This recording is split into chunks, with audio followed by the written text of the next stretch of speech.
Nuwun para pamirsa pandhemen waosan cariyos basa Jawi ingkang wonten papan pundi kemawon. Pepanggihan malih dening kula Hadi Pamungkas ing cariyos basa Jawi. Purwakaning atur pambuka kula, mugi panjenengan sedaya tansah pinayungan karahayon saking Gusti Kang Maha Idi. Ing kalodhangan menika kula badhe ngaturaken cariyos cekak anggitanipun Budiono Daya kanthi ira-irahan Manuk Gagak. Mugi kemawon cariyos ingkang badhe kula waos menika saged dados panglipur manah panjenengan sami. Sumangga dipun pidhangetaken. Pesene liwat SMS mung cekak nyang Belia. Merga kuwatir aku banjur nelpon omah, bojoku uga mung kandha. Nang Belia Mas. Telepon banjur tak tutup. Saben tak baleni wangsulane bojoku panggah. Kahanane opo gawat? Mengko ge ana musibah. Kabeh pitakonan ngepung pikiranku. Jarak saka kantor menyang omah pancen adoh. Mulane yen kapinujon aku tugas njaba baline mesti tak sempatne mampir omah. Merga sakwise operasi bojoku lara-laranen. Kamangka sadurunge operasi ora ngono. Kejaba ora tau lara, uga sregep nyambut gawe. Merga ora duwe pembantu, kabeh penggawean omah banjur ditandangi dhewe. Sajane ya wis bola-bali duwe pembantu ning durung cocok. Jaman saiki pancen ora gampang golek pembantu sing kena dipercaya. Nalika tekan ngarep omah aku mandeg, latar katon sepi, ora ana wong babar pisan. Apa kedadian wis bar? Sanalika awakku loyo ora duwe daya, sepi ora teges aman. Sepi bisa uga ngemu teges wis kasep. Lawang pager langsung tak buka nganggo roda sepeda motor. Suara lawang wesi nalika natap tembok nganti banget. Aku wis ora sabar kepengin ngerti sakjane ana apa. Ana kedadian apa? Pitakonku nalika bojoku metu saka omah. Ana apa? Wanita sing wis tak rabi meh 10 tahun iku mung meneng. Dheweke ora enggal mangsuli, nanging praupane katon yen pucet. Ana apa? Pitakonku lirih. Dheweke mung gedeg-gedeg. Ujug-ujug mau ana manuk gagak loro mencok ana wuwungan omah Mas. Kandhane, saiki wis ibil embu menyang endi? Manuk gagak? Pitakonku gumun. Iya Mas. Wangsulane, aku mau mikir sing ora-ora. Manuk gagak iku rak ya nambangi wong mati. Panganane batang, daya penciumane tajem. Yen dheweke teka ing papan panggonan, sapa ngerti ing papan kono bakal ana wong sing arep mati. Ing kursi emper aku ambekan landung. Dongenge manuk gagak pancen wis kondang wiwit jaman kawuri. Nalika aku isih cilik biyen pancen dipercaya yen jedule manuk gagak iku kaya-kaya menehi kabar mligi embu sapa sing bakal mati. Nanging uga kena dipesthekne omahe ora adoh saka mencoke manuk gagak mau. Bocah-bocah cilik banjur padha wedi. Apa maneh jarine manuk gagak iku senengane mangan motone bocah cilik. Dongeng serem iku bener-bener diwedeni bocah. Apa dongeng iku saiki isih dipercaya?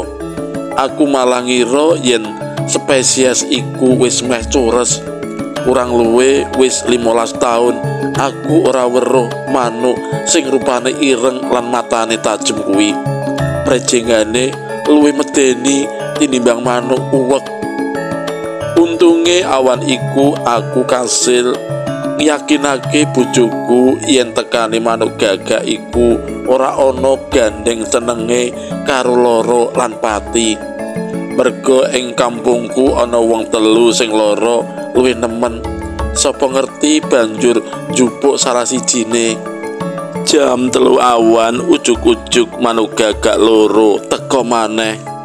Mbok menawa sing siji lanang sing siji wedok, aku ora weruh sejatine manuk gagak loro mau banjur kok kok. Manuk apa kuwi, Pak? Dias lan Galang takon bareng. Bocah loro weruh ya lagi kuwi. Hi, rupane gilani. Dias nambahi. Kuwi jenenge manuk gagak. Wangsulanku. Ibumu mau ya wedi. Kene apa, Pak? Pitakone Dias. Manuk gagak klebu manuk sing panganane batang. Biyen nalika bapak isih cilik, jedule manuk kuwi digandeng cengengake karo pratandha yen arep ana wong mati. Oh, layak. Manuk iki kaya jedul saka neraka. Galang nyaut. Ngrungokake iku Dias anak mbarepku age-age njupuk bedil manuk. Tanpa kandha dhisik, dheweke langsung ngarahake bedile menyang arahe manuk gagak loro sing terus kaok-kaok. Ing latar uga akeh bocah cilik sing nonton kanthi perasaan wedi lan was-was. Aja dibedil, Yas. Pangerihku. Bedilin wae. Perintahe bojoku. Manuk kuwi wis langka, mengko bisa punah. Ora apa-apa, timbang medeni. Tumanggape bojoku. Dias ragu-ragu. Apike piye ya? Pitakone dheweke. Wong papat banjur meneng manuk gagak loro iku terus gaok-gaok. Sawise ngarepake surup, manuk gagak mau iber embuh menyang endi parane. Sawise mangan bengi, wong papat nglumpuk ing ruang tengah. Praupane bojoku katon yen jemberut. Dias isih tegang, dene Galang wis biasa. Piye yen manuk gagak iku mengko teka maneh? Pitakone bojoku. Mangko tak bedile, Bu. Wangsulane Dias. Digusak wae mesakne. Usule Galang. Jaluk tulung Pak Jono supaya nyekel manuk iku wae. Banjur mengko didol ning pasar manuk, regane mesti larang. Mergo klebu manuk langka. Usule Galang karo guyu. Ditukne wae. Pokoke ora ganggu, ditukne bae ben tetep urip. Kandhaku nengahi. Jur, piye karo awakku sing lemes iki? Pitakone bojoku. Aku gedeg-gedeg. Ora ana gandeng senenge karo manuk gagak iki. Kandhaku. Esuke aku budal kerja kaya biasane. Dias kuliah, Galang sekolah. Ngarepake ngaso awan, bojoku kirim SMS maneh. Pesene uga cekak yang baliyo. Nalika tak telepon persis padha kaya dik wingi. Wangsulane, "Nang baliyo, Mas." Nalika iku aku takon apa manuk gagak sing teka maneh. Telepon wis ditutup. Persis kaya dik wingi nalika aku teka ana omah. Ing latar uga ora ana padine wong, nanging ing dalan ngarep omah ana montor sedan weton taun pungkasan sing diparkir. Apa ana tamu penting? Ing ruang tamu katon wong wedok loro rembugan karo bojoku. Lelorone langsung nyalami aku nalika aku mlebu. Lisa lan Linda jenenge. Aku ora pati ngreken. Nuwun sewu, kula sampun maos iklan Bapak wonten koran ingkang badhe nyewakaken pavilion. Kalau wau sampun kula tingali. Salajenge kula rumaos cocok, Pak. Kandhane Lisa. Lah, soal reginipun? Pitakonku. Ibu, kalau wau sampun ngendika reginipun, kula setuju badhe ngontrak 2 tahun. Bloko suta kemawon kula badhe bika usaha salon. Bapak mboten keberatan nggih? pitakone Linda. Nggih, wangsulanku saknalika. Menawi mekaten, benjing-enjing kula mriki malih kalih bayar kontrak nggih. Oh, inggih Mbak, mboten napa-napa, kandhaku. Sawise katok anggone ngobrol ngalor ngidul, lelorone banjur pamit. Manuk gagak loro iku dadi kasunyatan. Ora nggawa kabar ala, malah kepara kosok baline nggawa rejeki.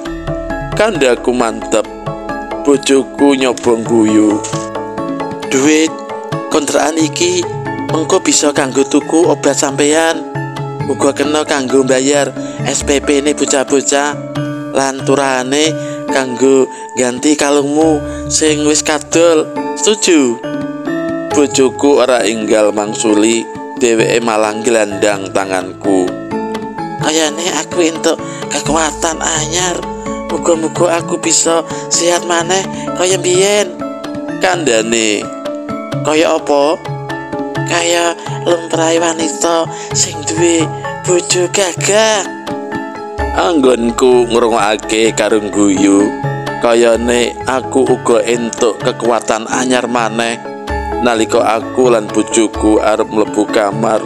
Ujug-ujug saka dhuwur wuwungan keprungu swara manuk gagak gaok-gaok. Suarane pancen keprungu nyermake.